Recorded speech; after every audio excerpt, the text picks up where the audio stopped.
Ada sebuah kisah unik di sini berhubungan dengan masalah zikir secara umum tentunya. Saya bicara secara umum. Tapi saya yakin banyak di antara kita teman-teman yang belum tahu kisah ini. Semoga saya yang sudah pernah dengar mereview kembali ilmunya sehingga dia bisa merutinkan dalam kehidupan sehari-hari, dan semoga saja yang belum tahu bisa memahami dan mengamalkannya. Kisah tentang sahabat Nabi yang mulia Auf dan anaknya Malik radhiyallahu anhum ajma'in.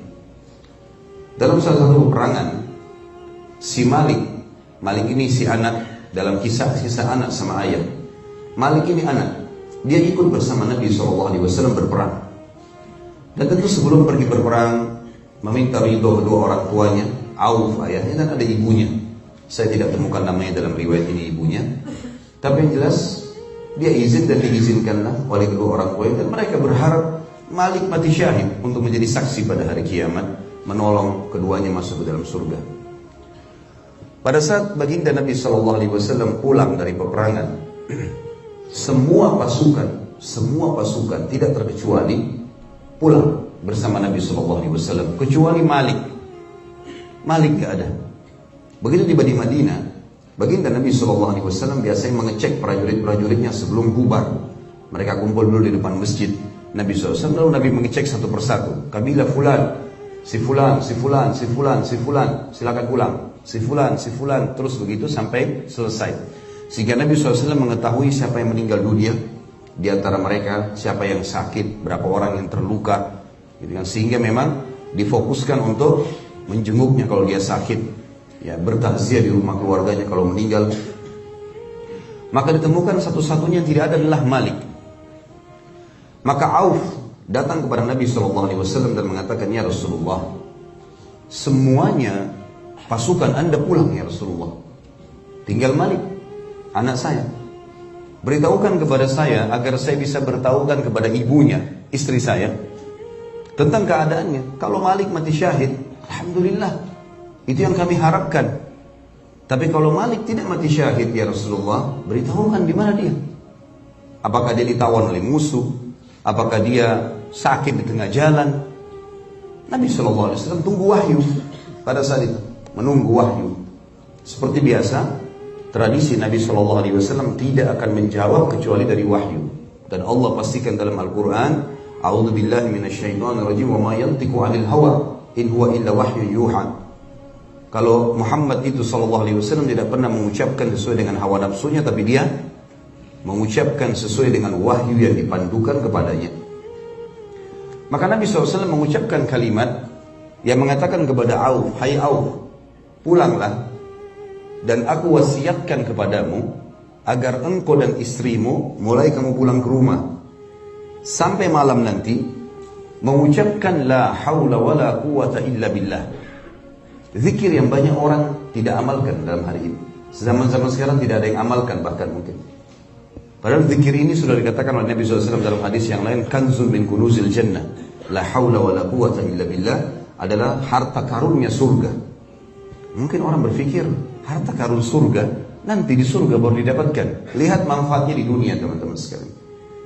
Amalkan resep ini bukan dari dokter manusia biasa, dari Nabi SAW, pimpinan seluruh manusia, pimpinan semua nabi-nabi, menerima wahyu dari sang pencipta Allah.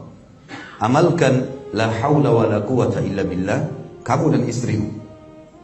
Auf tanpa banyak bertanya, pulang ke rumahnya, istrinya bertanya, wahai Auf, bagaimana kabarnya Malik? Mati syahid kah? Tertawan musuh kah? Hilang di jalan kah? Apa jawaban Nabi SAW?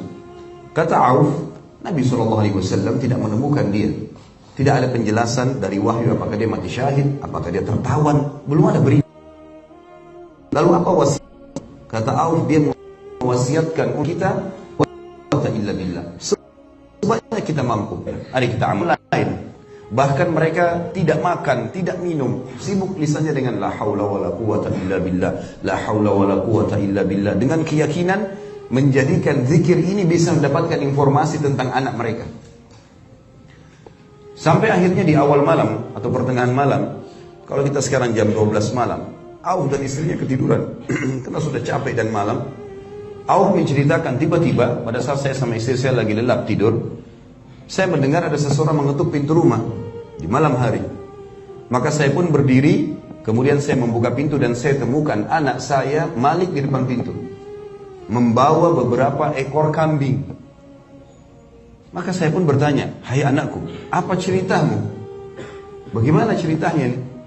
Kata Malik, hai ayahku, demi Allah saya ditawan oleh musuh, dan tangan serta kaki saya diikat dengan rantai-rantai yang besar, serta mata-mata rantai yang kecil, sehingga membuat saya merasa berat, tidak bisa mengangkat tangan dan kaki. Mengangkatnya, menggerakkannya saya tidak bisa. Maka mereka terus menyiksaku sampai akhirnya di malam hari. Baru saja malam hari ini saya berusaha untuk melepaskan diri tapi tidak bisa. Tiba-tiba saja entah bagaimana pertolongan Allah datang, mata-mata rantai itu dengan sendirinya membesar, melebar, sehingga membuat saya bisa melepaskan kedua tangan saya melepaskan kedua kaki saya. Kemudian saya pun mengambil beberapa ekor domba musuh-musuh ini yang saya niatkan sebagai harta rampasan perang, dan membuktikan kepada Nabi SAW kalau saya selamat dan ini domba-domba musuh. Kemudian saya pun membawa ke rumah ini. Kata Auf, tapi anakku, jarak antara musuh dengan Madinah, Nabi SAW ada jalan pasukan 2 hari. Bagaimana kau bisa menempuhnya dengan 1 malam, bahkan hanya beberapa saat? Kata Malik, dalam ini riwayat sahih teman-teman sekalian. Kata Malik radhiyallahu anhu, anak ini yang saleh mengatakan, demi Allah ayahku, pada saat saya sudah mulai niat untuk pulang ke Madinah, saya merasa seperti ada malaikat yang menebahkan sayapnya dan membawaku terbang ke Madinah bersama dengan kambing-kambing ini. Maka keduanya pun bercerita, kemudian ketemu ibunya, mereka bersuka cita pada malam itu. Lalu mereka ke masjid melaporkan kepada Nabi SAW di subuh hari. Pada saat mereka tiba, belum mereka cerita, Nabi SAW sudah mengatakan, ketahuilah, terimalah berita gembira wahai Auf dan Malik, Allah telah turunkan Al-Quran berhubungan dengan urusan kalian ini. Karena perilakumu mengamalkan zikrullah ini, itu Allah Subhanahu wa ta'ala menurunkan ayat Al-Quran. Ayat yang sudah kita tahu tentu sama-sama berhubungan dengan masalah takwa. Surah At-Taubah, surah 65 ayat 2 dan ayat 3. Akhir ayat 2, a'udzubillahi minasyaitonirrajim, wa may yattaqillaha yaj'al lahu makhraja. Siapa yang bertakwa kepada Allah, Allah akan berikan kepadanya makhraja, jalan keluar dari masalahnya. Wa yarzuqhu min haitsu la yahtasib, dan Allah berikan rezeki dari tempat tidak disangka-sangka. Wa may yatawakkal 'alallahi fahuwa hasbuh. Siapa yang mengembalikan perkaranya pada Allah, maka Allah jadi pencukup baginya. Innallaha balighu amrih. Allah pasti akan buktikan kebenaran janji-janjinya. Qad ja'ala likulli syai'in qadra. Allah telah tentukan semuanya punya kadar. Pasti Allah bisa melampaui apapun yang diciptakan. Ayat ini teman-teman, banyak orang yang sering menjelaskan para da'i-da'i kita, tapi tidak diniatkan atau tidak dihidbatkan kisah Auf dan Malik. Kisah Auf dan Malik ini luar biasa. Jangankan untuk semua sekedar penyakit, jangankan hanya sekedar bangkrut usaha, jangankan cuma karena ada masalah rumah tangga, jangankan cuma karena masalah belum dapat kerjaan, belum dapat jodoh, ditawan oleh musuh, bisa rantainya terlepas, bisa dibawa oleh malaikat pulang lagi ke rumah orang tuanya. Dan perjalanan 2 hari ditempuh dalam sekejap sampai ke Madinah, dibawa oleh malaikat. Apalagi kalau cuma masalah-masalah kecil. Zikrullah, coba baca. Dan dalam akhir riwayat ini, saya tidak temukan, Allahu alam, ini lanjutan hadis atau tambahan dari perawi. Dikatakan di situ, dan la haula wala quwata illa billah, bisa menyembuhkan 99 penyakit. Yang paling rendah adalah demam. Yang paling rendah adalah demam. Ada masalah teman-teman sekalian, la haula wala quwata illa billah. La haula wala quwata illa billah. Coba zikrullah. Karena ini ibadah yang luar biasa.